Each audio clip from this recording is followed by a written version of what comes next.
మీరు సన్నగా, బక్కపలుచగా ఉండి వెయిట్ గెయిన్ అవుదామనుకుంటున్నారా? ఎన్నో ఫుడ్ ఐటమ్స్ ట్రై చేసి విసుగొచ్చేసిందా? అయితే ఈ వీడియోలో నేను మీకు ప్రాక్టికల్‌గా వెయిట్ గెయిన్ ఎలా అవ్వాలో చెప్తాను. ఈ వీడియోలో ఇచ్చిన ఇన్ఫర్మేషన్ మీకు యూజ్‌ఫుల్ అవుతుందనుకుంటున్నాను. వీడియోని ఎక్కడా స్కిప్ చేయకుండా ఎండ్ వరకు చూడండి. అలా అయితేనే నేను చెప్పేది మీకు అర్థమవుతుంది. సరైన ఆరోగ్యం కోసం సరైన బాడీ వెయిట్ ఉండడం చాలా అవసరం. మీలో చాలా మంది చెప్తుంటారు, నేను సరిగ్గానే బాగానే తింటున్నాను కానీ వెయిట్ గెయిన్ అవ్వటం లేదని. అలాంటి వారిలో కొన్ని రకాల హెల్త్ ప్రాబ్లమ్స్ గానీ, హార్మోనల్ ఇంబ్యాలెన్స్ వంటి సమస్యలు ఉండవచ్చు. ఇంకా కొంతమందికి డైజెషన్‌లో ప్రాబ్లమ్ ఉండి తిన్నది తిన్నట్టుగానే వెళ్ళిపోతుంది. మీరు ఎంత తిన్నప్పటికీ బరువు మాత్రం పెరగరు. ఇలాంటి విషయాల్ని పక్కన పెడితే, మీరు నేను చెప్పింది చెప్పినట్టుగా పాటిస్తే మీరు ఖచ్చితంగా వెయిట్ గెయిన్ అయితే అవుతారు. వెయిట్ గెయిన్ అనేది ఒక స్లో ప్రాసెస్. ఆ స్లో ప్రాసెస్‌లో మీరు కఠినంగా ఉండి, నేను చెప్పింది చెప్పినట్టుగా పాటిస్తే మీరు వెయిట్ గెయిన్ అయితే ఈజీ అవుతుంది. మీలో కొంతమంది ఇలా కూడా అనుకుంటుంటారు, కొద్ది రోజులు డైట్ పాటించి, కొద్ది రోజులు డైట్ పాటించకపోతే మన వెయిట్ అట్లనే ఉంటుందని. అలా అయితే ఉండదు. మీ వెయిట్ అనేది డిక్రీజ్ అవుతా వస్తుంది. అందుకే నేను చెప్తున్నాను, కొద్దిగా టైం అయితే పడుతుంది. టైం పడేంత వరకు మీరు కఠినంగా ఉండండి. వెయిట్ గెయిన్ అవ్వడం మెయిన్లీ 2 టైప్స్. ఒకటొచ్చి హెల్తీ, ఇంకోటి అన్‌హెల్తీ అనమాట. మనం తీసుకునే డైట్‌లో మెయిన్‌గా ఉండాల్సిన పోషకాలు కార్బోహైడ్రేట్స్, ప్రోటీన్స్, ఫ్యాట్స్ అనమాట. ఇందులో ఏవి ఎక్కువ, ఏవి తక్కువైనా మనమైతే వెయిట్ గెయిన్ అయితే అవ్వలేము. ఒకవేళ మీరు తీసుకునే డైట్‌లో కార్బ్స్, ఫ్యాట్స్ ఎక్కువ ఉంటే మీ బాడీ ఈజీగా ఫ్యాట్‌ని అయితే స్టోర్ చేసుకుంటుంది. ఇలా గాని మీరు చేస్తే దీన్నే మనము అన్‌హెల్తీ వెయిట్ గెయిన్ అంటాము. ఇలా మీరు చేస్తూ ఉంటే మీకు హెల్త్ ప్రాబ్లమ్స్ అయితే వస్తాయి. ఇంకా హెల్తీ వెయిట్ గెయిన్ విషయానికి వస్తే, మీరు ఎక్కువ మొత్తంలో ప్రోటీన్ తీసుకుంటూ కార్బ్స్‌ని, ఫ్యాట్స్‌ని లిమిటెడ్‌గా తీసుకుంటూ ఉంటే మీకైతే మజిల్ గెయిన్ అయితే అవుతుంది. మీ బాడీ అయితే ఇలా అయితే కనిపిస్తుంది. ఇప్పుడు నేను చెప్పే ఫుడ్ ఐటమ్స్ అన్నీ మన మిడిల్ క్లాస్ వాళ్ళు ఈజీగా అఫోర్డ్ అయితే చేసుకోగలరు. ముందుగా మీ రోజుని ఒక హాఫ్ లీటర్ వాటర్ తాగి కడుపు ఖాళీ చేసుకొని అయితే స్టార్ట్ అయితే చేయండి.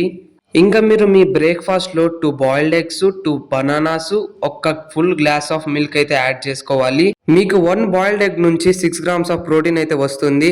అలా మనం 2 బాయిల్డ్ ఎగ్స్ తీసుకుంటున్నాం కాబట్టి 12 గ్రామ్స్ ఆఫ్ ప్రోటీన్ అయితే మనకి ఎగ్స్ నుంచి వస్తుంది.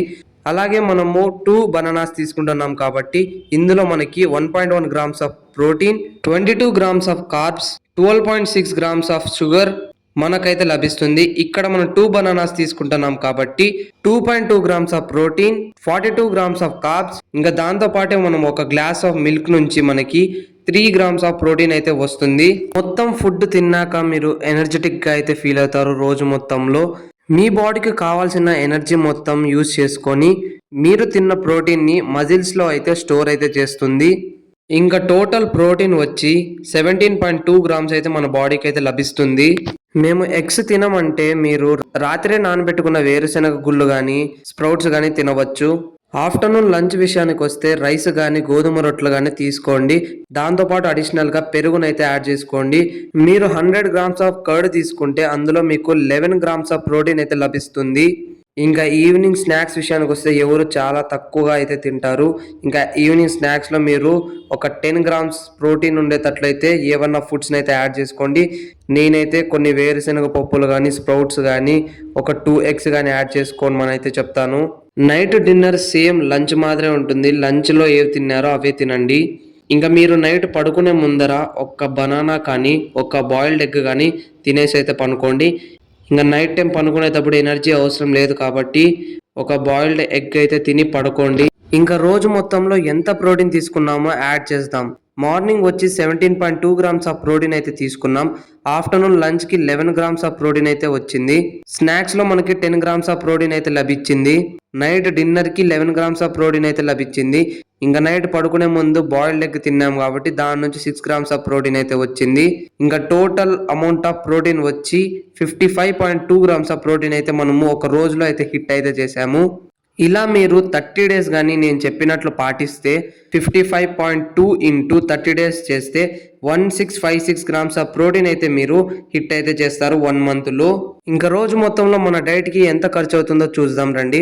2 ఎగ్స్కి 12 రూపీస్, 2 బనానాస్కి 6 రూపీస్, మళ్ళీ ఈవినింగ్ స్నాక్స్కి 6 రూపీస్, కర్డ్కి వచ్చి 15 రూపీస్ అయితే అవుతుంది. ఇలా టోటల్ 39 రూపీస్ అయితే ఒక రోజుకి అయితే మనకు అవుతుంది. ఇలా మనం 1 మంత్కి యాడ్ చేసుకుంటే 1170 అయితే అవుతుంది ఒక మంత్కి. చూశారు కదా మన డైట్ ప్లాన్ ఎలా ఉండాలో. ఇలా మీరు కానీ నేను చెప్పినట్లు పాటిస్తూ ఉంటే మీరు వెయిట్ గెయిన్ అయితే ఈజీగా అవుతారు. నేను చెప్పింది ఎగ్జాక్ట్గా ఫాలో అయితే మీరు 1 మంత్లో 2 to 3 kgs ఆఫ్ వెయిట్ అయితే గెయిన్ అయితే అవ్వచ్చు. ఇంకా ఈ వీడియో నుంచి మీకు ఏదైనా ఇన్ఫర్మేషన్ లభించిందంటే నా ఛానల్ని సబ్స్క్రైబ్ చేసుకోండి. ఈ వీడియోకి లైక్ చేసి మీ ఫ్రెండ్స్ అండ్ ఫ్యామిలీ మెంబర్స్కి అయితే షేర్ చేయండి గైస్, వాళ్ళకి కూడా యూజ్ అవ్వచ్చు. Thanks for watching.